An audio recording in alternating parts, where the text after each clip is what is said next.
Welcome, crafty friends, and Collins here for Pajama Crafter Stamps.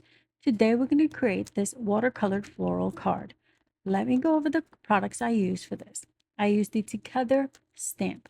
This stamp has a large floral image here and two larger sentiments which read together and wonderful, and then a bunch of mini sub sentiments that you can combine with those two larger sentiment words.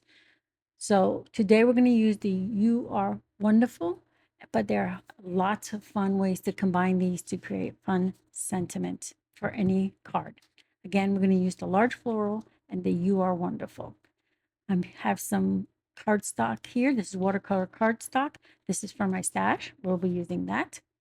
And then let me grab the rest of the components of my card here. I die cut this circle peekaboo from vellum, but I'm trying to debate if whether I'm going to use it. I do not end up using it, but I still have it. I wanted to show you the circle peekaboo die.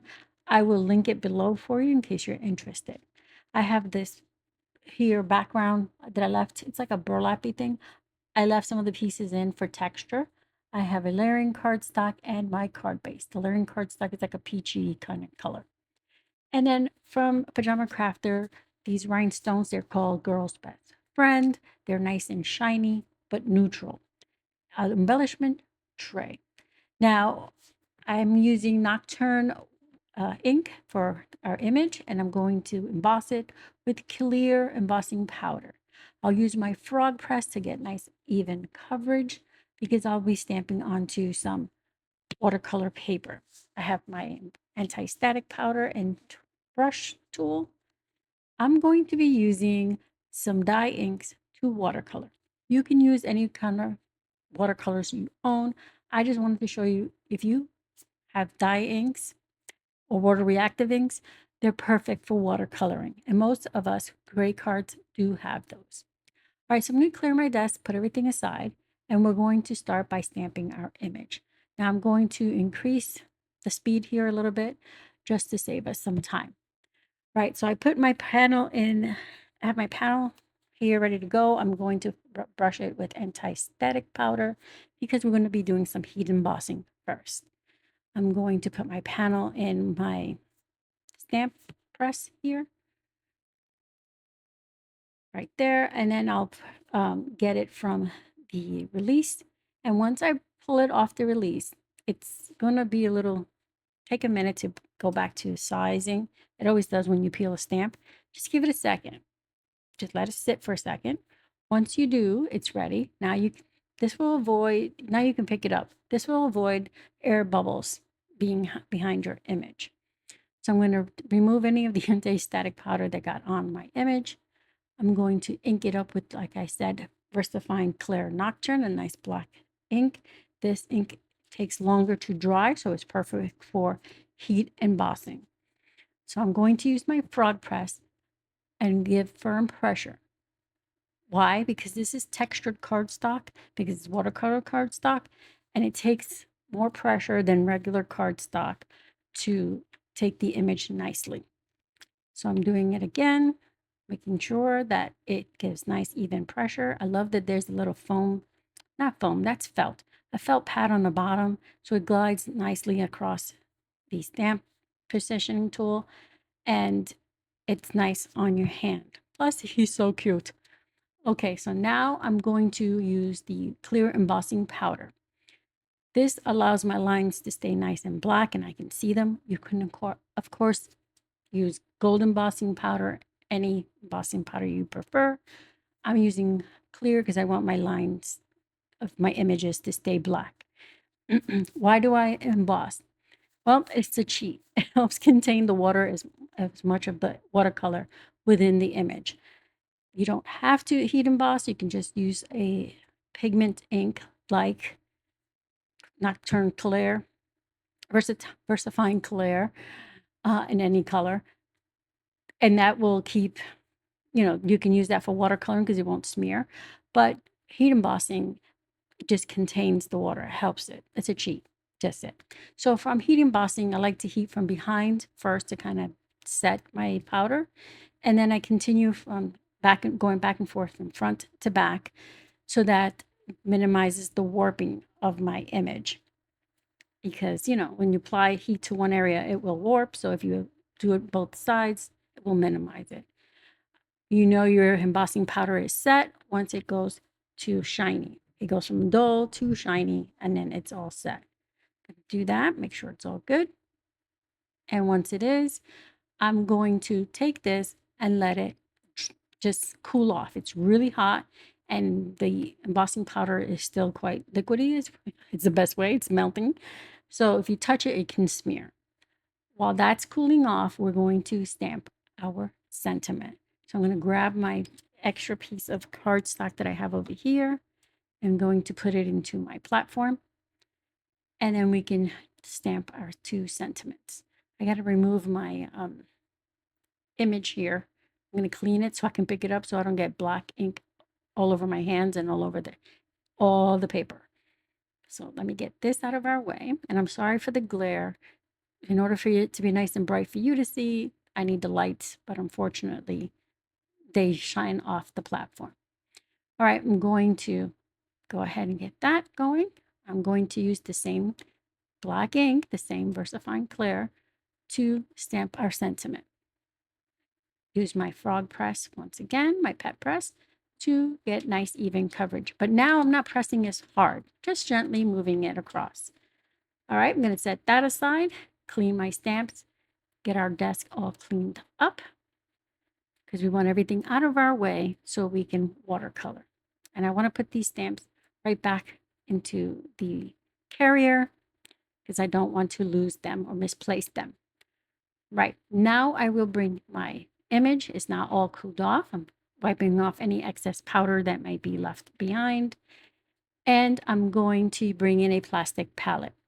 This plastic palette is where I'm going to press some of the ink onto it. And I'll be using this as, of course, my palette, hence the name.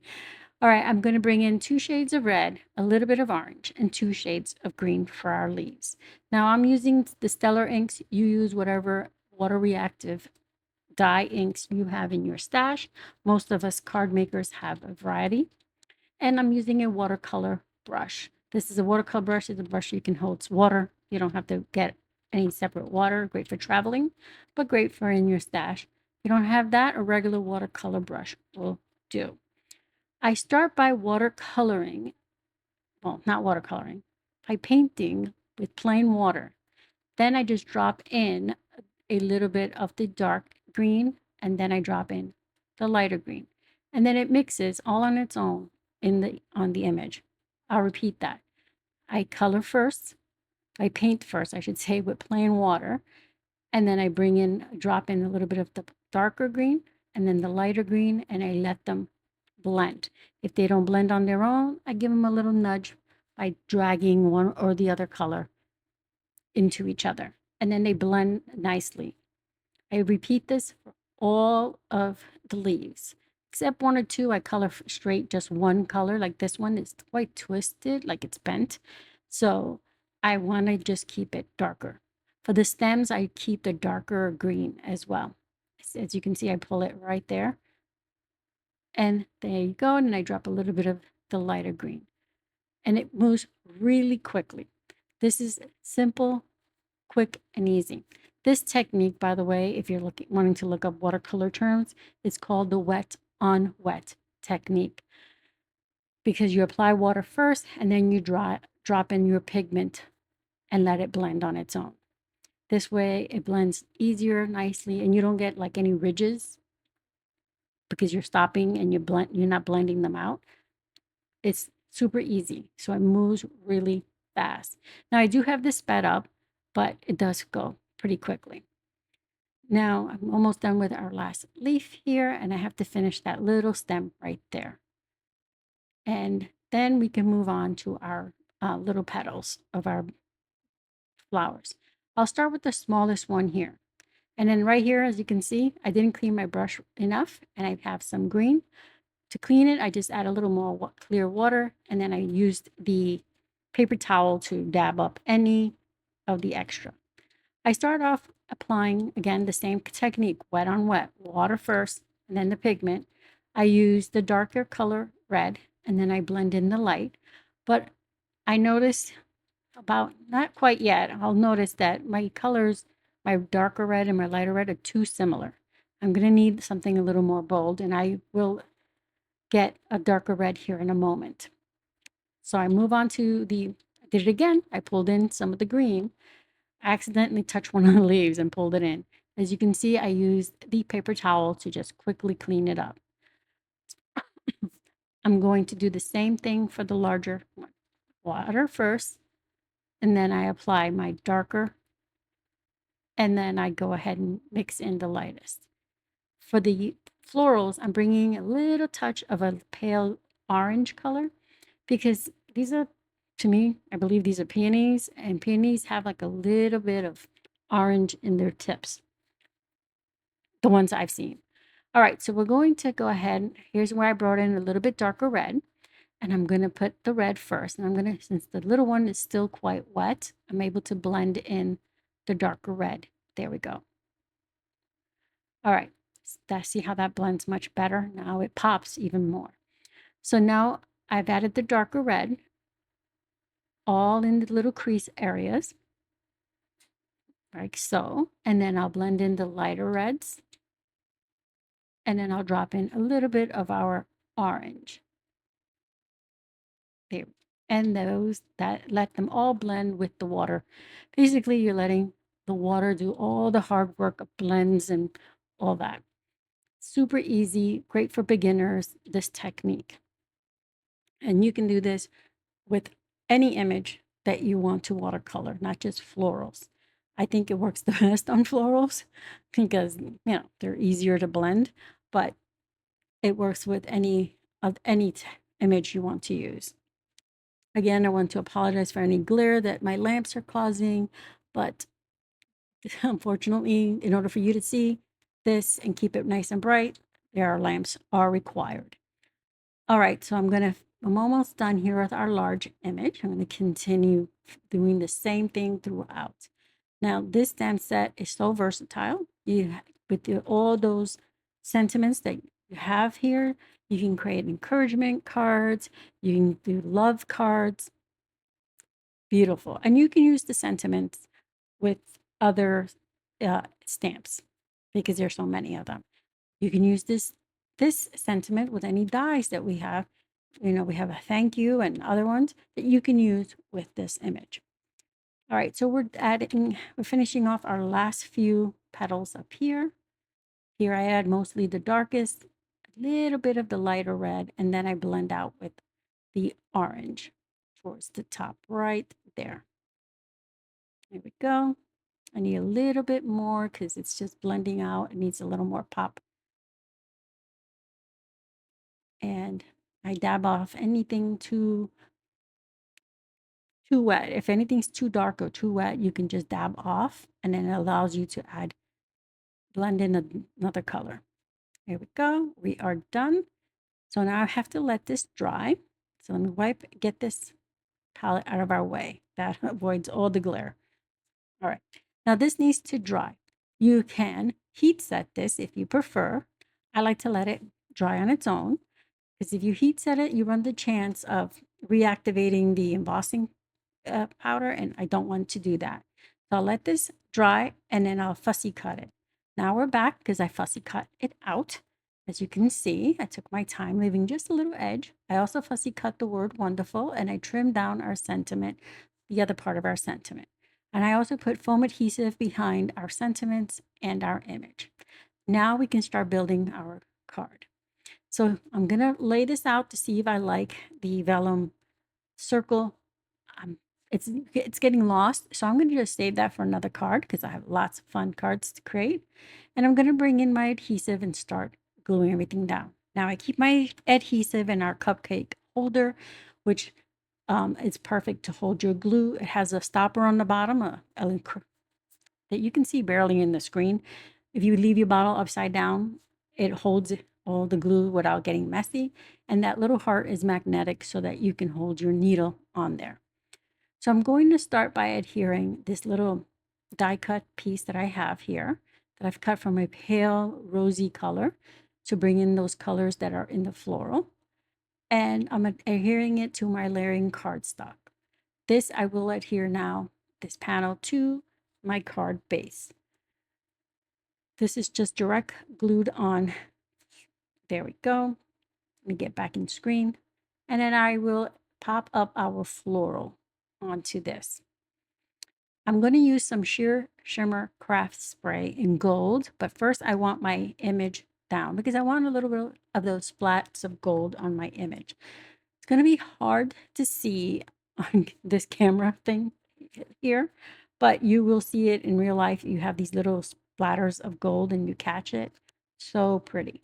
So I'm going to grab my little brush, give my craft spray here a good shake because there's pigments and they all settle on the bottom. I run my brush in there to dab off any excess and just do some splattering. Simple. Just tap my brush and drop them everywhere. I want some on the floral and some on the background. Yes, this can reactivate the watercolor because I didn't seal my watercolor, but if you just leave it alone, don't touch it, it dries. But if you touch it and it smears, it can smear your watercolor. Just letting you know. So I brought in some metallic thread. This is JP Coat's metallic thread. And I'm just going to make a little bundle. And I'm going to place this behind the word wonderful. So what I'm doing here is I'm removing the backing of my foam adhesive so I can just push the thread onto it. So I'm just going to bundle it, push it on there. That way I can grab the pieces that are too wide, just push them on, and the foam adhesive grabs them. Now I can place my sentiment down here, there, press it in place. And then the wonderful, I can just nestle just above that once I get it how I want it. And our card, you can call it done. I want to add a little bit more shimmer to it. So I'm going to bring in the girls' best friend rhinestones. And I'm going to add them. I have my embellishment tray here. And this embellishment tray is perfect because it has these little ridges in it. And it holds your gems without them spewing all over the place. And I grab my embellishment wand, which will help me place all of my little rhinestones. I have a little gap here, so I'm going to put a little more glue. There we go. All right, now I can just pick the rhinestones I want and place them on all those little dots of glue I put around our card. And this will catch, right now it's hard to see. One, my hands are in the way, and two, it's just laying flat, but right now they're just, the glue is showing behind it. The glue dries clear, so the stones will shine perfectly. But once the glue dries, you hold it up and your eye catches those little shimmers from those stones. Very pretty. There's a great variety of embellishments in the shop. All of it will be linked for you below. Okay, so here's our finished card. Do you see the little catches of shimmer? So pretty. You have the shimmer from the splatter and from the rhinestones. So let's go over the products one more time. I used the Together stamp, has the big focal image, and it has a great variety of sentiments for you to choose from. And Girls Best Friends rhinestones, which we use to add that extra little bling to our card. Everything else that I use, the inks and so forth, I will have for you in the description box. There are affiliate links. They do not cost you anything, but they do help me out. But thank you so much for being here. I'm going to give you another look at our card. If you have any questions, comments, or concerns, let me know. If you want to see more cards with watercoloring, let me know. I will gladly make some more for you. Thank you for being here. I hope you found some inspiration. Don't forget to like and subscribe.